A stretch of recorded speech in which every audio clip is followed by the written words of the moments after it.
2023년 4월 24일입니다. 새 한 주가 시작됐습니다.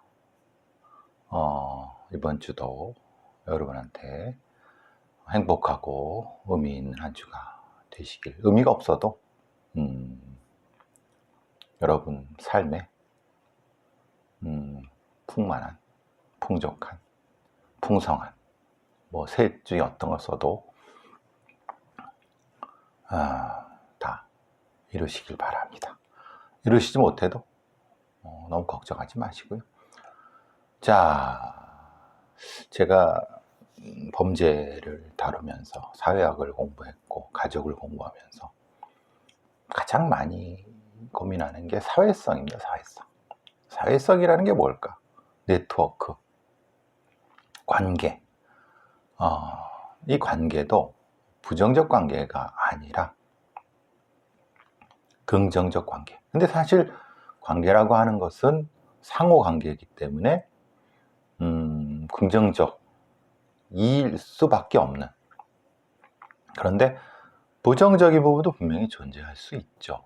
그렇지만은 보통의 경우는 사회성이라고 하는 것은 네트워크, 상호 관계, 서로가 이해하고 서로에 대해서 공감을 해주는, 특히 이제 청소년기, 특히 아동에서 청소년기의 사회성의 범죄를 연구하는 사람들이 많이 천착하는 이유는, 그리고 집중하는 이유는 대부분의 범죄의 숫자와 그리고 어떤 질적인 거, 양적인 것이 10대 후반, 20대 초중반에 발생하고 거기서 결정이 되고 대부분 그렇습니다. 그게 거의 80% 이상이기 때문에 요 집단 혹은 요 나이 또래의 사회성에 집중하는 것은 어떻게 보면 되게 당연합니다. 근데 이제 한국 KEDI, 이건 한국교육개발원입니다. KDI는 한국개발원이고 KEDI 한국교육개발원인데요. 국제연구기관이죠. 2013년도부터 10년 동안 초등학교 5학년 재학생 7,324명을 추적하는 겁니다. 말하자면 이게 그러니까 2013년도에 초등학교 5학년이었던 애들을 조사를 하고 2014년도에 요 애들 한 살이 늘었겠죠. 6학년. 그 다음에 중학교. 쭉 10년 동안 하면은 2023년에는 10년 지났으니까 5학년이니까 대충 12살쯤 됐겠죠. 그러면 10년 지나면 22살, 21살까지를 매년 추적 분석하는 겁니다. 이런 연구 굉장히 중요합니다. 왜냐하면은 어떤 특정한 집단에 대한 어떤 그 생각을 바로바로 단면을 읽는 것은 누구나 할 수 있습니다. 그건 그렇게 비용이 들지도 않고. 그런데 어떤 특정한 집단, 나의 집단, 코호트라고 하는 나의 집단을 패스웨이, 경로를 따라 아니면 이제 이 어떤 시간에 따라서 10년 동안을 장기간 분석하는 것은 굉장히 국가가 할 수밖에 없는 돈이 드는 작업입니다. 한국 청소년개발원이라든가 아니면 교육개발원 같은 데라든가 특히 여성개발원 이런 데에서 이런 부분들을 매년 돈을 들여서 합니다. 그럴 수밖에 없는 건 어떤 교육이라든가 아니면 어떤 무엇인가의 성취라든가 무엇을 넣었을 때 무엇을 빼낼 수 있는, 교육이 특히 그렇죠. 이런 부분에 대한 어떤 성과를 얻을 수 있는 매우 중요한 조사입니다. 여기에 이제 다른 많은 것도 있을 수 있습니다만은 이거는 국가가 돈을 들여 할 수밖에 없습니다. 개인이 할 수 있는 게 아니죠. 어떤 개인 기업이 할 수 있는 건 아니죠. 그래서 이제 2013년도부터 초등학교 5학년 재학생 7,324명을 중심으로 중2, 고2까지 계속, 물론 이걸 매년 하면 좋은데 아마도 이게 매년 할 겁니다. 근데 못한 년도 있고 2년, 3년마다 하나씩 끊어도 해도 상관없습니다만 매년 하면 좋은 결과가 나올 수 있습니다. 그래서 학생들의 사회성 관계 발달 보고서를 4월 18일 날 공개를 했는데요. 이건 국가 한국교육종단 연구라고 합니다. 종단. 횡단은 한 단면을 뚝 자르는 거고, 종단은 시간에 따라서 쭉 흐르는 거. 굉장히 중요합니다. 저도 이제 이 조건 확률로 해갖고 이 범죄 통계를 분석해 본 적이 있습니다. 지금은 이제 까먹었지만은 범죄라고 하는 것이 한 사람의 범죄가 처음에 초범부터 시작해서 2범, 3범, 4범에 끝나는 경우도 있고 6, 7, 8, 9까지 가는 경우 있고, 어떤 조건에 따라서, 그러니까 앞의 조건에 따라서 뒤의 범죄에 영향을 받고 그 범죄가 다음 영향을 받을 수 있는 이런 조건화 확률로 인해서 분석하는 기법도 있고요. 그리고 그러니까 그럼 어떤 한 사람이 많이 하는 거죠. 여러 번 하는 거, 범죄 경력이죠. 이런 것을 추적해 갖고 그 범죄인의 어떤 성향이라든가 그리고 방향성 이런 것들을 찾는 그런 작업을 제가 예전에 했었던 기억이 납니다. 이것도 역시 결국은 종단 연구라고 할 수는 없습니다. 그거는 이제 조건화 종단 연구라고 할 수 있나요? 어쨌든 근데 중요한 거는 이 한국교육종단연구의 1차, 4차, 7차 보고서 뭐 여러 가지를 리커트 척도라고 합니다. 5점 척도 아시죠? 1점, 2점, 3점, 4점, 5점. 1점은 우리가 말하는 가장 낮은 거, 5점은 가장 높은 거, 3점은 보통. 많이 하죠. 이게 근데 왜 이걸 다 합산을 하면 어떤 방향성이 나오겠죠. 이런 경우도 있고 다른 척도도 있습니다만 음수 척도는 쓰지 않습니다.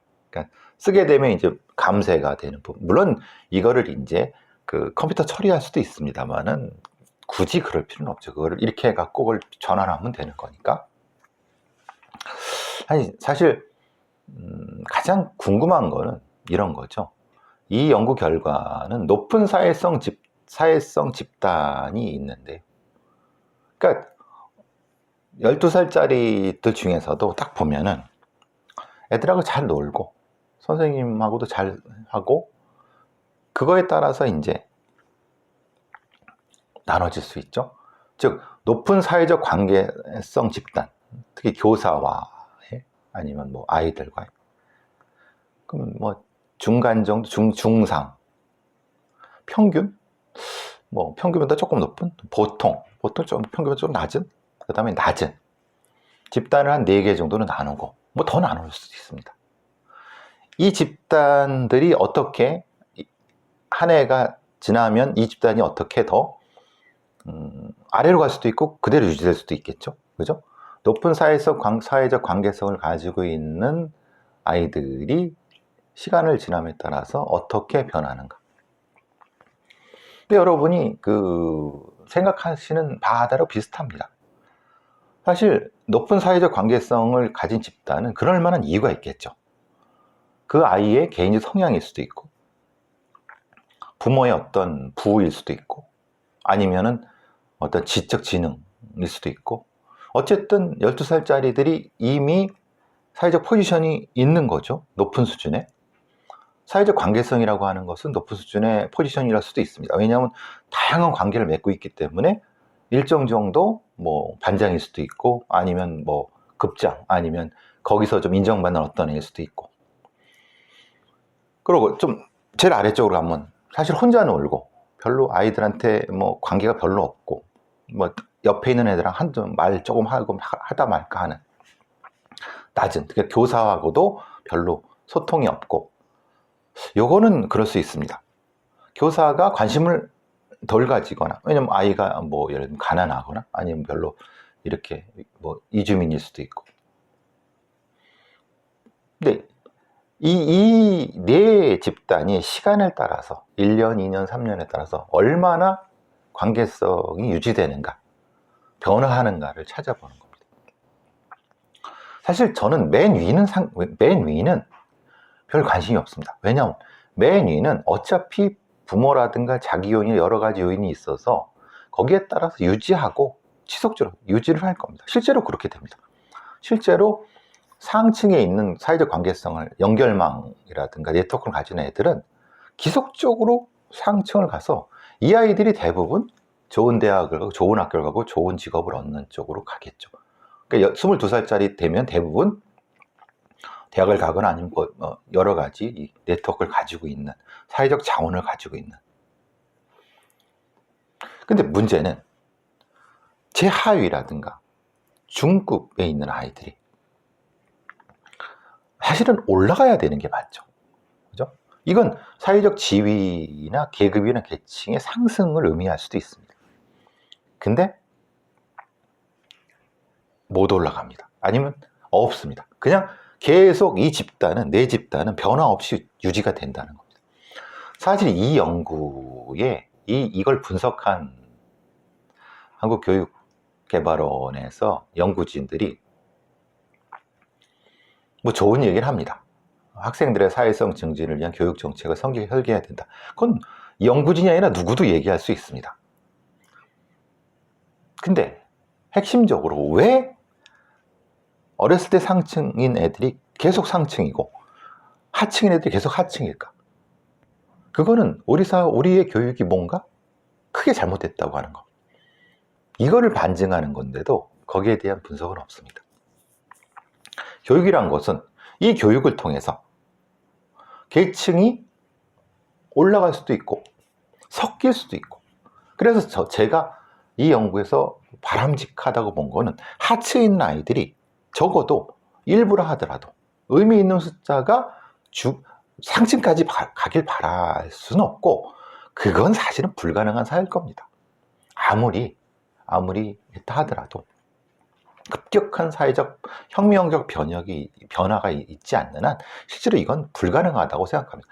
그럴 수 있으면 좋지만은 그거는 또 다른 사회적 비용이 높을 수 있기 때문에. 다만 적어도 맨 하층에 있는 아이들의 사회적 관계를 맡고 있는 사회적인 어떤 지위라든가 자원을 가지고 있는 아이들이 교육을 통해서, 공적 교육을 통해서 1년, 2년, 3년, 4년, 5년 통해서 최소한 평균 이하라 하더라도 평균 이상, 그러니까 중상, 중하까지라도 갈 수 있습니다. 이게 물론 이렇게 되면은 이 중하 애들이 떨어진다?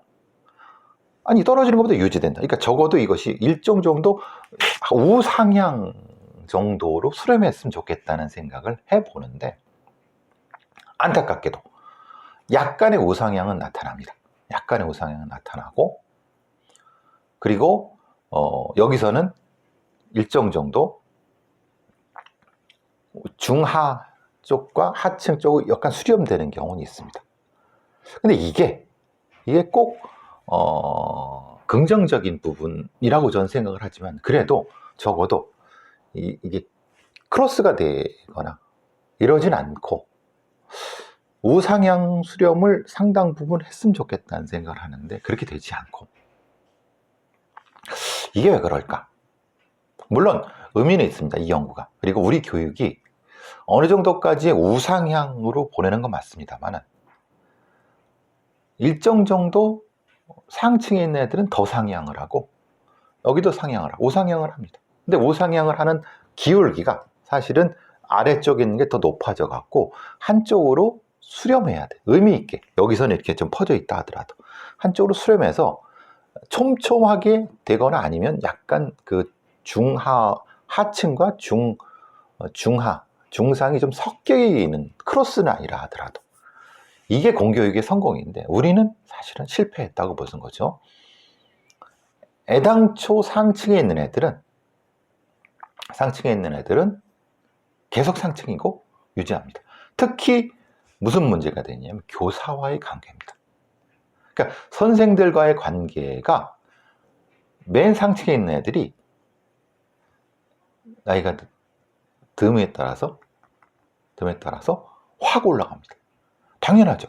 교사들은 공부 잘하는 애들, 중학교 때, 고등학교 때 공부 잘하는 애들 중심으로 관계가 재편이 되죠.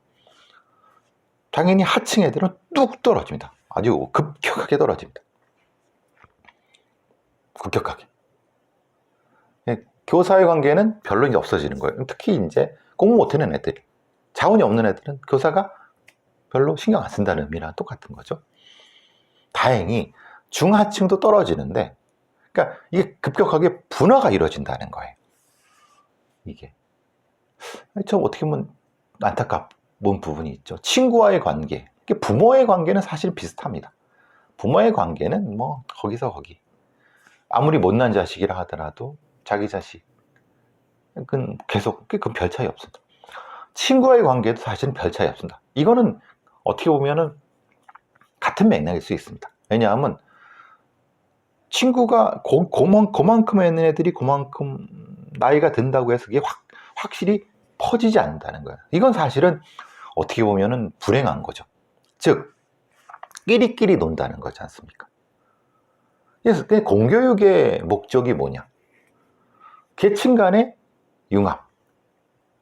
막 섞고. 근데 이미 초등학교, 중학교 때 자사고라든가 사립 유치원, 학교, 사실 우리나라의 교육제도는 이미 불가능한 상태입니다. 이미 공립학교 가고 그러면은 소위 말해 못 사는 애들, 자원이 없는 애들, 자원 없는 애들끼리 모일 수밖에 없는.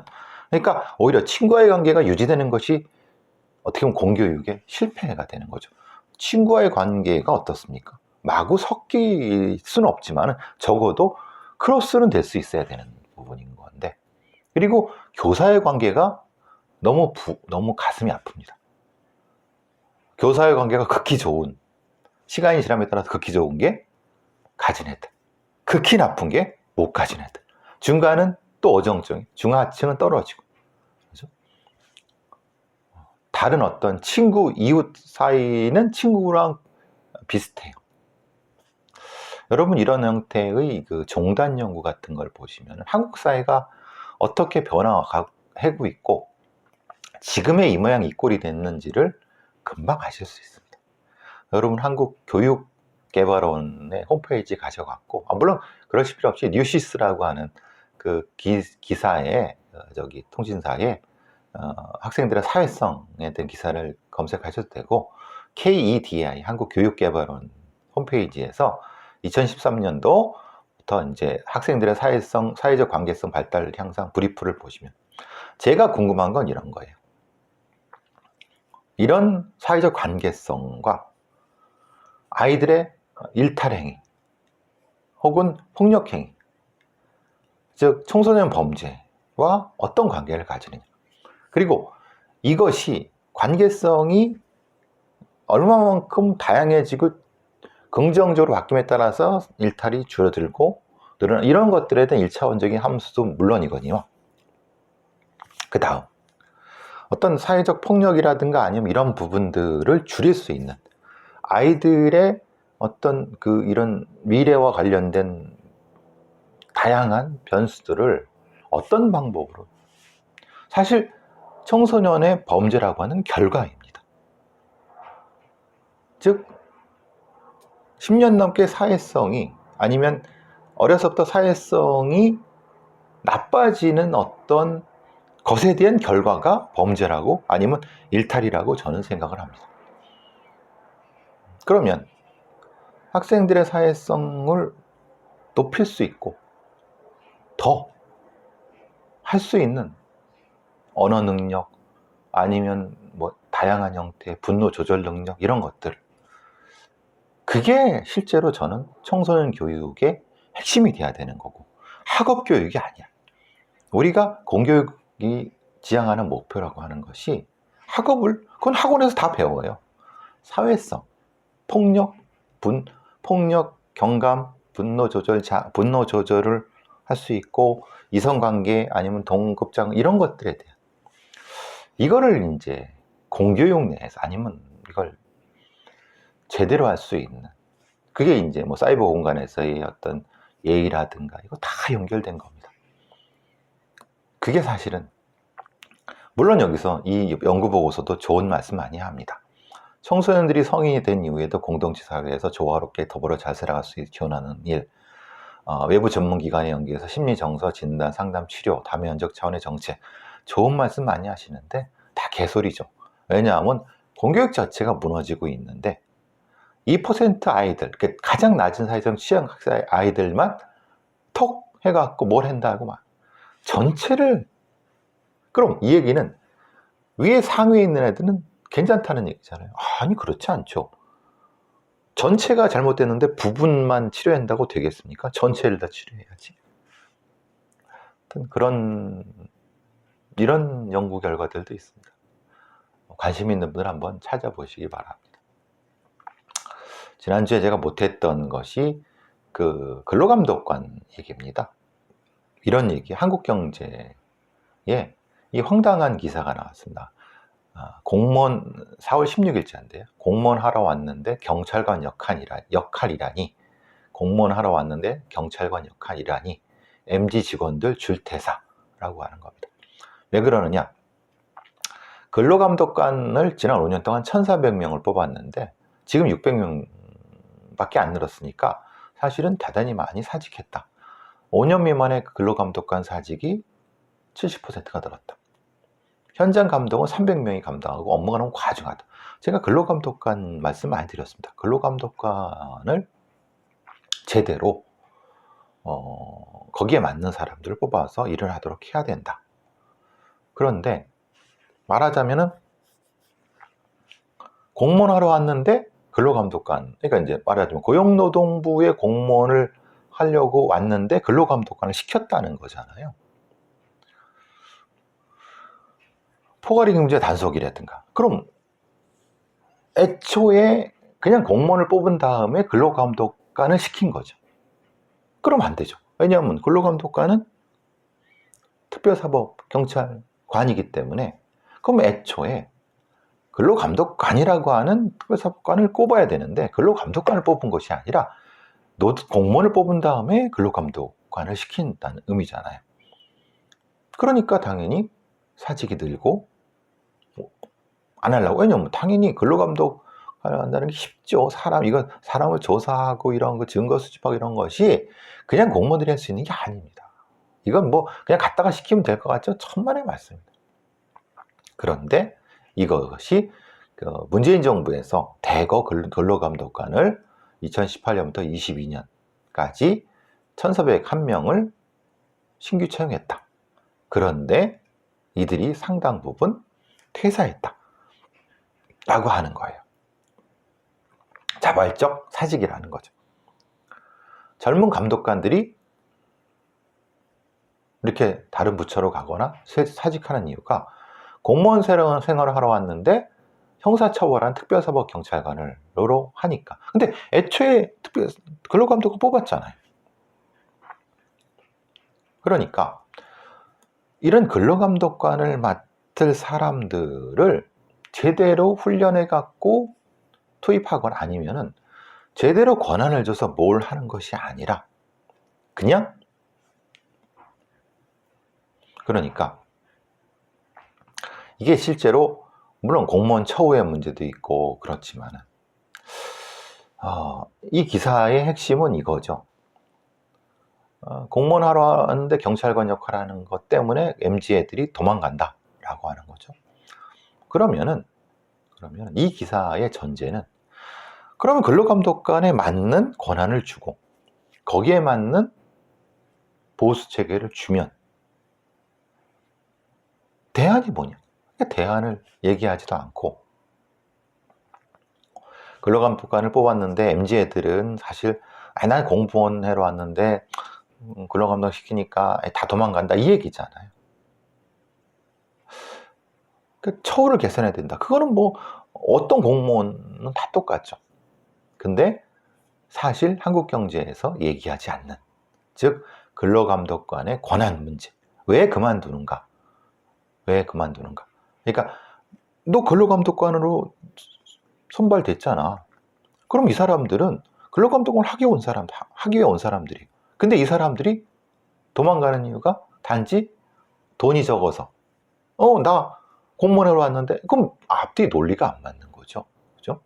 즉 말하자면 근로감독 부분에 있어서의 얼마만큼 권한과 그것에만큼 자율성을 줬느냐. 실제로는 안 준 거잖아요. 그러니까 돈도 적어, 권한도 없어. 그럼 일에 치여. 그리고 그만큼의 어떤 직무 능력을 할 수 있게끔 뭔가 하는 것도 아니고 뽑아만 놓고 똑같죠. 이 부분이라는 것을 분명히 알지만은 얘네들 말하자면 이 한국경제의 기사에는 그게 없어요. 그러니까 왜 도망가느냐? 근로감독관이 형사 역할을 하니 경찰 역할을 하니까 그게 부담돼서 그건 말도 안 되는 소리입니다. 돈이 적어서 그것도 말도 안 되는 소리. 왜냐하면 어차피 돈 적은 거 다 알고 왔잖아요. 그죠?